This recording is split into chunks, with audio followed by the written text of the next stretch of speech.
All right, so this is kind of weird. Normally, when it comes down to, yeah, I'm currently trying to do another playthrough for BG3, but normally when it comes down to trailers for Star Wars, um, they come out in the morning.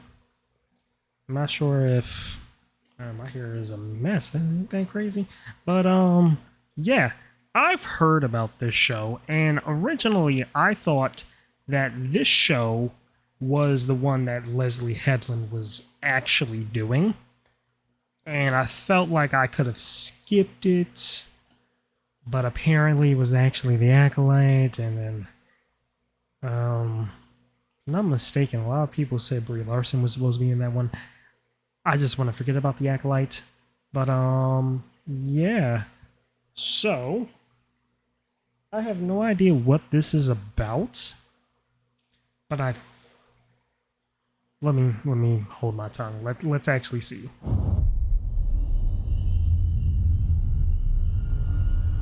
Ooh. Tomorrow's test will set the course of your entire future.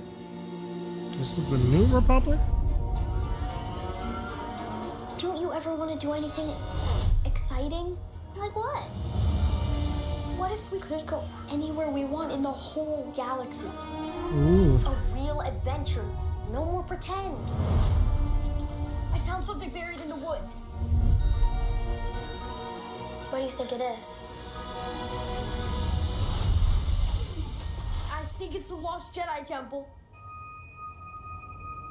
You sure about that? Hello? Be careful where you step.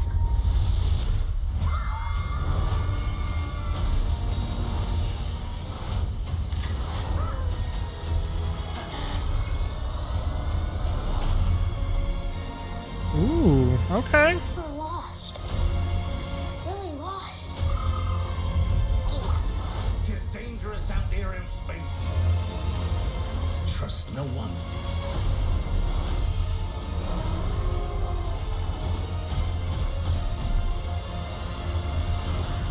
Oh, X-Wings, so...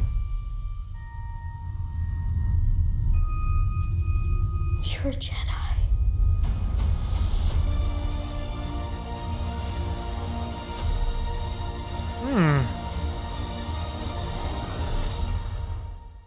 Okay. Okay. Hey, so let's really break this down because I couldn't see. I'm not gonna lie, this feels like a genuine feel-good adventure. Honestly, John Watts. Who is John Watts? I've heard of that name. I'm not sure where this takes place. I don't know how to feel about a young cyborg. I'm guessing she's a cyborg. I'm not entirely sure. But this does feel like a feel-good adventure. Okay. Like, I'm not going to lie though, the very beginning of this honestly just didn't feel like Star Wars. This felt like a generic sci-fi story in the set in the future and all that stuff, right? And then they mentioned Jedi, which is like, okay, yeah, this is Star Wars. And I would say there are a lot of people who don't really like the concept of the Force or just want to have other stories be told that doesn't involve the Jedi. I kind of get it. But still, I don't think... I don't know. I genuinely don't know. This does feel like a good adventure. It feels like a... I'm trying to think of that one movie that had... I forgot what it was called, but it was like this boy who was a robot who wanted to get back to his mom. It was something akin to like Pinocchio to a degree. I know you know what I'm talking about. It's a very early 2000s movie, or maybe a late 90s movie. I'm not entirely sure. With generic white kid that could look like Haley Joel Osment or another kid. I'm not sure. Honestly, if you know what movie I'm talking about, please let me know because I genuinely don't know the name of it. But a feel good adventure movie, and I don't think, right?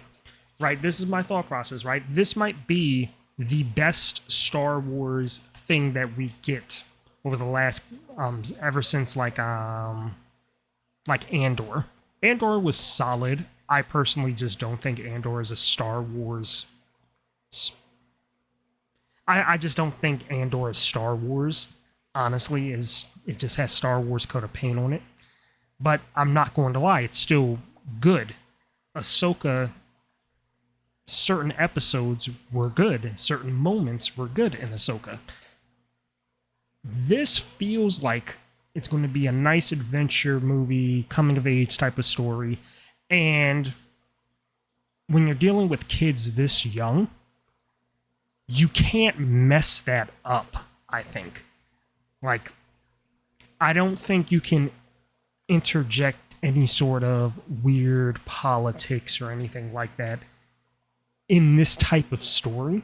I mean, they can try. I'm not sure. I haven't watched kids shows in I just haven't watched kids shows.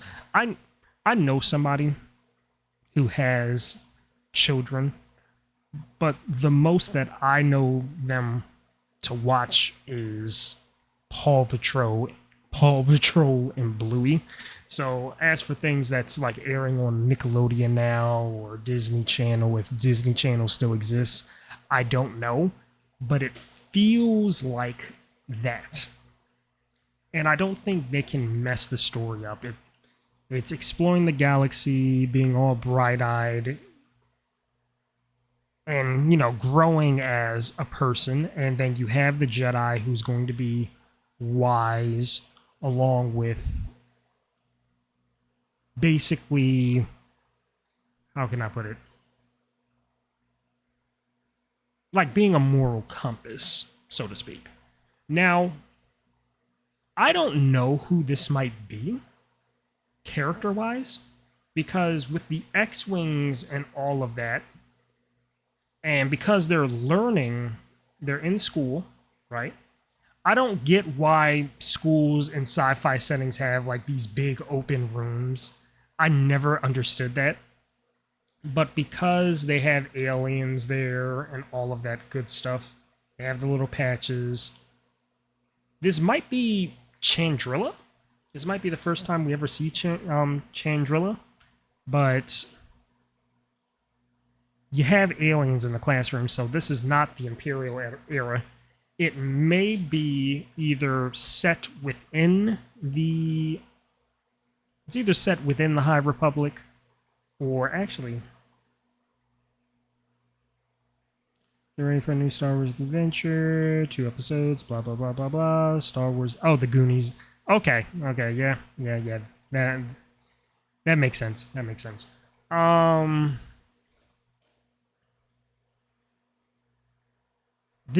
more curious about when this is set, because who would this be? Like, who... I'm hoping this is Corran Horn. This might be Corran Horn. I'm not sure. It'll be pretty cool if it was Corran Horn. But I doubt that. It might be an original character. Not going to be mad about that, but yeah, this is going to be the type of father figure. I wouldn't be surprised if one of these kids is force sensitive. Wait a second. At first I thought this was like the Yoda race, but it's not with these little things. Okay, so I might actually watch this and I might actually enjoy it. Like, the Acolyte and its trailers were a disappointment to me, honestly. And from this trailer alone, I understand the vision. I see the vision. And it looks like it could be a feel-good adventure movie for the whole family. Not movie, show, but that's what it feels like. And I'm curious to see how this performs. Maybe this is what Star Wars needs. They need to actually have it be targeted at families, at kids, so they can start making money again. Yeah, but hey, I'm not excited, but well, we'll see how it goes. And yeah, that's pretty much it.